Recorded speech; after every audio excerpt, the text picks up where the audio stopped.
Greetings, Lynn Graft here, founder of Storytelling for Entrepreneurs. Recently, I did a video about how at the beginning of the year, I always get my clients to tally up all of their metrics from the past year. As I was going through the process myself last week, I noticed the date and it made me realize something. I had posted my first video on the Storytelling for Entrepreneurs video channel exactly 1 year ago, January 8, 2019. And I had posted my 40th video on the same date 1 year later. And now, 365 plus days later, I'm making those videos every week, writing for them each day. Because before that, for the past 6 years, I have been spending the first hour of every morning working and writing on my book. Once the book got completed last year, I wanted to keep this routine going, continuing to channel that early morning creative energy I got from it. Hence, I decided to get up every morning thereafter, meditate, and then write for this video series or other content related to my storytelling platform. I've always loved how it gets the mental juices flowing and how it translates into tangible results that I can watch grow each week thereafter.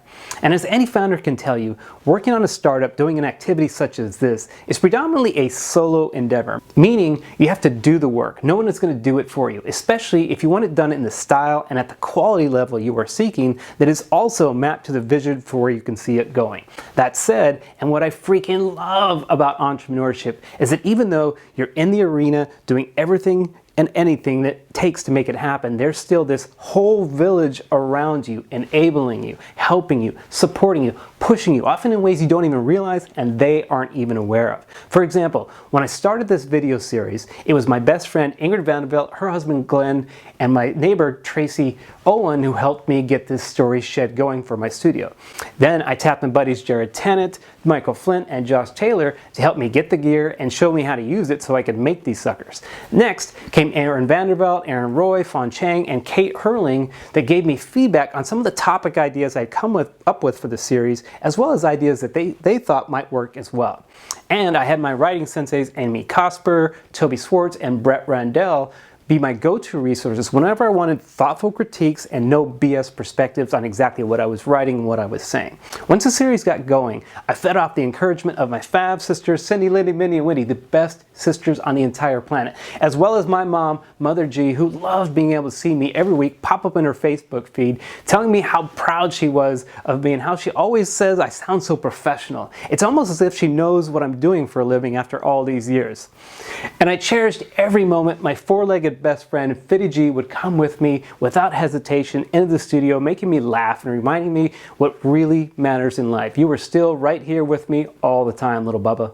Over time, founders and executives started reaching out to me because they saw my video on YouTube or LinkedIn or Facebook, and they started asking for help with their story or their pitch deck, or they wanted me to come speak at their event about storytelling. I'll never forget how my client and now friend, Peter Rushford, telling me he's been watching my videos before he even knew me really, pacing around his condo, nodding to himself in agreement, saying to himself, yes, someone who believes in the power of story as much as I do. Or how my client Joel Pennington reached out via email after reading my book and watching my videos, telling me how he followed my exact instructions, sharing and blowing me away with what he had done so far. Once we started working together, he showed me a new way he'd found to use the results he got from my method and to show his investors and how it worked like a charm, even after I recommended to him not to do it. Thank good for not listening there, Joel.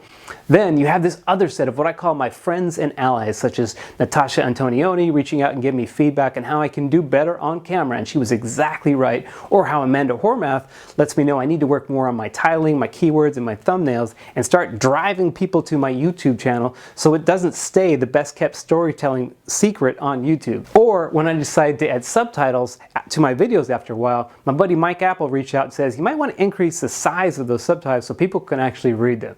And then there's this whole tribe of other people giving input, ideas, and inspiration, such as Robin Emmerich, Christina Wise, Suzanne Court, Brian Wise, my entire crazy extended family, and many, many others that are too numerous to name. They're all part of this tribe and this virtual village that is always out there helping.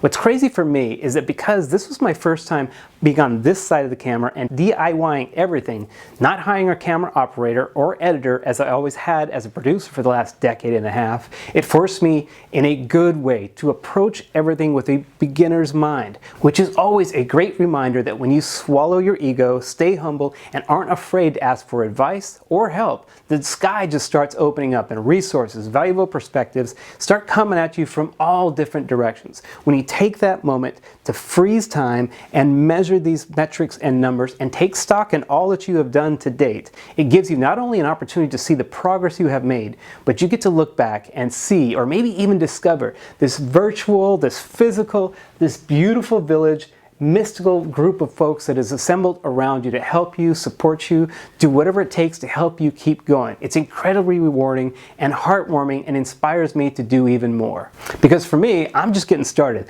These 40 videos are going to turn into 400 and hopefully turn into thousands eventually. I can't help it. There is so much I have learned and I want to share with you. And so many founders I want to help get their story out to the world. So I'm going to keep writing, keep that camera rolling, and keep those videos coming at you. So to all those out there watching, thank you so much for all that you've done. I'm incredibly grateful for all of you and everything you've contributed to me in your own special way to help me along in this journey. You are part of this entrepreneurial fabric, this virtual startup village, watching me in the arena, cheering me on, sending me inspirational juice and much needed mental resources. And every now and then jumping into the arena with me to make sure I don't falter.